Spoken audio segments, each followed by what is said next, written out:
দুনিয়া অর্জনের মোহ আমাদের এমনভাবে অন্ধ করেছে যে দুনিয়ার খুব ছোট কোনো অর্জন এর জন্য আমরা যুদ্ধ পর্যন্ত করতে পারি।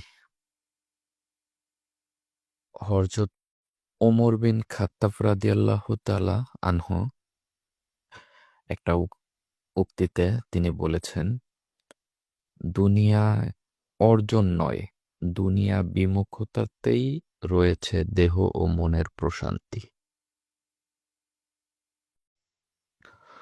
দুনিয়া অর্জনের মোহ আমাদের এমনভাবে অন্ধ করেছে যে দুনিয়ার খুব ছোট কোনো অর্জন এর জন্য আমরা যুদ্ধ পর্যন্ত করতে পারি।